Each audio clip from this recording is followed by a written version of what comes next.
আজমাইন। আসসালামু আলাইকুম। কোরআন উইকলি। মুসা আলাইহিস সালাম ছিলেন আল্লাহর একজন মহান রসুল। তাকে আল্লাহ দুইটি জাতির কাছে বার্তা পৌঁছাবার দায়িত্ব দিয়ে পাঠিয়েছিলেন। এক হলো মিশরের ফারাওদের কাছে এবং তাদের প্রজন্মের জন্য, এবং একই সময়ে উনি যেখানে জন্মেছিলেন সেখানকার লোকদেরও পথ দেখাবার দায়িত্ব ছিল তার, অর্থাৎ বনী ইসরাইলদের।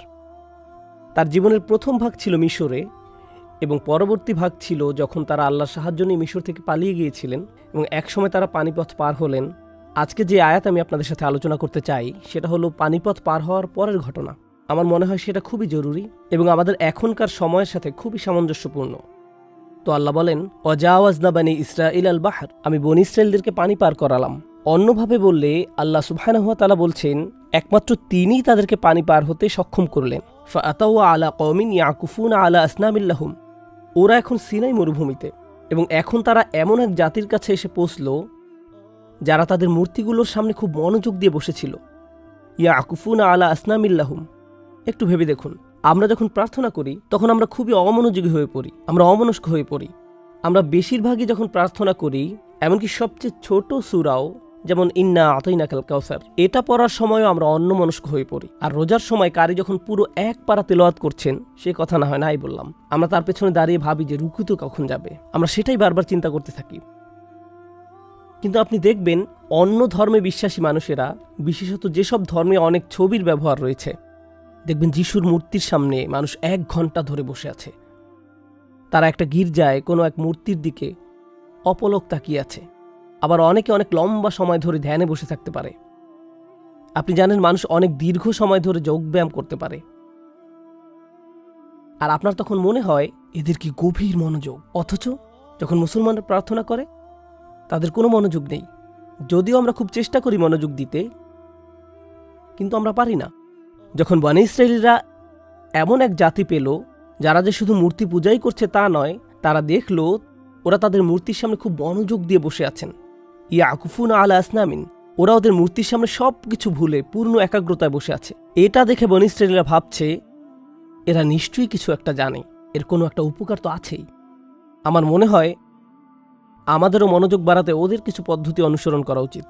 যদিও আমরা এক ঈশ্বরে বিশ্বাস করি। তারা মুসা আলাইহিস সালামকে বলল, ক্বালু ইয়া মুসা ইজআল লানা ইলাহান কামা লাহুম আলিহা, আপনি ওদের প্রভুর মতো আমাদের জন্য একটা প্রভু বানিয়ে দিন। তারা আসলে বলতে চাচ্ছিল, আপনি আমাদের জন্য এমন একটা প্রতিমা কেন বানিয়ে দিচ্ছেন না যেটা প্রভুর মতো দেখতে? আমরা যখন ওটির দিকে তাকাবো আমরা প্রভুকে কল্পনা করতে পারবো। সেই প্রতিমাটি আমাদেরকে গভীরভাবে মনোযোগ দিতে সাহায্য করবে। সত্যি বলতে কি, এর পিছনের আসল রহস্যটা হলো শয়তান চায় ওই মানুষগুলো যাতে তাদের শিরকে মনোযোগ দিতে পারে, তাই শয়তান ওদের ছেড়ে দেয়। আর শয়তান চায় না আপনি আল্লাহর প্রতি একাগ্র হন, এজন্যই সে ক্রমাগত আপনার মনোযোগে বাধা দেয়। আপনার ক্রমাগত অমনোযোগী হয়ে পড়ার কারণ হচ্ছে শয়তান আপনার কাছে বিরক্ত, তাই আপনি অনবরত অসওয়াসার শিকার হন। কিন্তু যারা শিরক করছে তারা গভীর মনোযোগ দিতে পারে, এমনকি ঘন্টার পর ঘন্টা, কোনো সমস্যা ছাড়াই। শয়তান তাদের মনোযোগে বাধা দিবে না। শয়তান যা চায় তারা একেবারে ঠিক সেই কাজটিই করছে। আর আপনি বাইরে থেকে ব্যাপারটা দেখে ভাবেন, দেখো ওরা কত গভীর মনোযোগী, আর আমাদের কোনো মনোযোগ নেই। আপনি ভাবতে থাকেন যে আমাদেরও বোধহয় ওদের কিছু আচার আচরণ গ্রহণ করা উচিত। আমার মনে হয় এই আয়াতের সাথে আমাদের কিছু মিল আছে। কারণ আজকাল আমরা প্রায় ভাবি ইসলাম আজকের যুগের অবস্থার সাথে কিভাবে মানিয়ে চলতে পারে। পৃথিবী বদলে গিয়েছে। 1400 বছর আগে মরুভূমিতে ইসলাম যা ছিল এখন তা নেই। প্রযুক্তি বদলে গিয়েছে, সমাজ বদলেছে, ভাষা বদলেছে, আমাদের আশেপাশের সব কিছু বদলে গিয়েছে। তো ইসলাম কেন বদলাতে পারে না? আমরা আমাদের আশেপাশের ঘটনাগুলো দেখি আর মনে মনে ভাবি আমাদের বর্তমান সময়ের চাহিদা অনুযায়ী ইসলামের কিছু রীতিনীতি পরিবর্তন করা উচিত। আমি এটা বলছি কারণ যখন আমাদের আধ্যাত্মিকতার কথা আসে, বিশেষ করে যখন প্রার্থনার কথা আসে, যখন আমাদের সাথে আল্লাহর সম্পর্কের কথা আসে, সেটা কোনো পরিমার্জন করা সম্ভব নয়। আল্লাহর সাথে সম্পর্কের সবচেয়ে সেরা উপায় আগেই দিয়ে দেওয়া হয়েছে। তবে যখন আইন প্রয়োগের কথা আসে, যখন ইসলামিক অনুশাসনের কথা আসে, আধুনিক সময়ের প্রেক্ষিত বোঝার জন্য যে কোনটার অনুমোদন আছে কোনটা নিষিদ্ধ, সেটা বিজ্ঞ আলেমদের চর্চার বিষয়। যেহেতু পরিস্থিতির পরিবর্তন হয়ে গেছে, যেন তারা আমাদেরকে পরিষ্কারভাবে জানাতে পারেন কোনটা সুনিশ্চিতভাবে নিষিদ্ধ বা কোনটা নিষিদ্ধ নয়। কারণ আমরা এমন পরিস্থিতিতে আছি যা আগে ছিল না, এই জন্য আমাদের অবশ্যই কিছু ইজতিহাদ প্রয়োজন আছে। কিন্তু এই আয়াত আধ্যাত্মিকতা নিয়ে, আধ্যাত্মিকতার কোনো পরিমার্জন হবে না। আধ্যাত্মিকতার সর্বোচ্চ পর্যায়ে রাসূলুল্লাহ সাল্লাল্লাহু আলাইহি সাল্লামকে যা দেওয়া হয়েছে এবং তার মাধ্যমে ইতিমধ্যেই সেটা অর্জিত হয়েছে। আল্লাহর সাথে ভালো সম্পর্ক করার জন্য নামাজের চেয়ে ভালো কিছু আর আসবে না। তাই আমরা যখন এই আধুনিক বিশ্বে দেখি মানুষ কোনো কনসার্টে গিয়ে আধ্যাত্মিকতার চূড়ান্ত পর্যায়ে পৌঁছে যায়, কিংবা ঘন্টার পর ঘন্টা ঘন্টার পর ঘন্টা গান শুনে আর বলে, আমার মনে হয় আমি যখন গান শুনি তখন আমি একটা কানেকশন অনুভব করি। তখন লোকেরা বলে, কোরআন আমি ঠিক বুঝি না, এর বদলে যদি মিউজিক হতো। এটা বলে রাখা ভালো যে এই ভিডিওটি মিউজিক বিষয়ক কোনো ফতোয়া নয়। এই ভিডিওটি হলো কখন আমরা বিকল্প খুঁজতে শুরু করি সে বিষয়।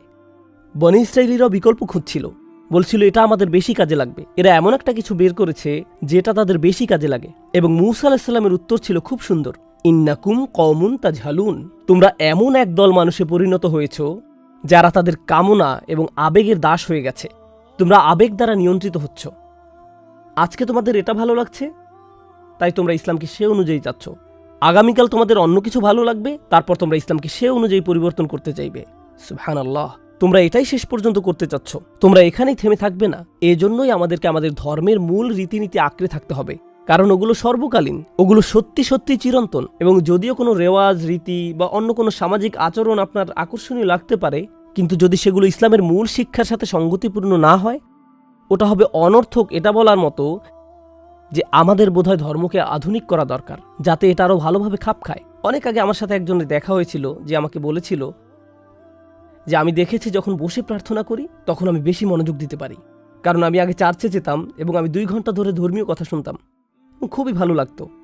তো আমার মনে হয় আমাদের মসজিদে চেয়ার রাখা উচিত, যেন সবাই বসতে পারে, এবং আমাদের একটা মঞ্চ থাকা উচিত। এরপর হয়তো বলা হবে আমাদের একটা বিশাল অর্গান এবং পিয়ানোও থাকা দরকার, কারণ জানো তো পাশাপাশি গানটা বেশ ভালো যায়।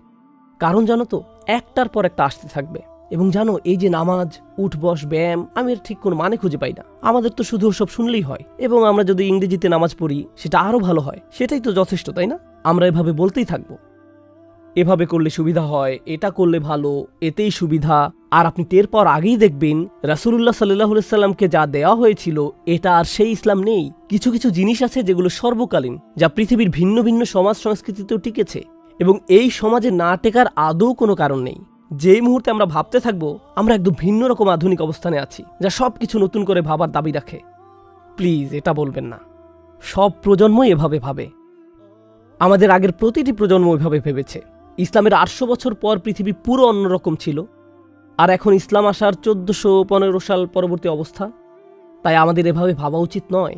আমি দোয়া করি আমরা যাতে আমাদের ধর্মের চিরন্তন নিখুঁত দিকটা দেখতে পাই এবং মূল্যায়ন করতে পারি। আমরা যাতে বনী ইসরাইলের সেই মানুষদের মতো না হই যারা মূসা আলাইহিস সালামের কাছে এসে বলেছিল, শুনছো, তুমি কি আমাদের ধর্মকে আমাদের জন্য একটি সংশোধন করে দিতে পারবে? কারণ আমরা অন্য কিছু আচার আচরণ দেখেছি যাতে আমরা বেশি মুগ্ধ। সুবহানাল্লাহ। আল্লাহ আমাদের সবাইকে আমাদের ধর্মের আসল এবং চিরন্তন শিক্ষা গ্রহণের একাগ্রতা দান করুন। বারাকাল্লাহু লিয়া ওয়া লাকুম। আসসালামু আলাইকুম ওয়া রাহমাতুল্লাহি।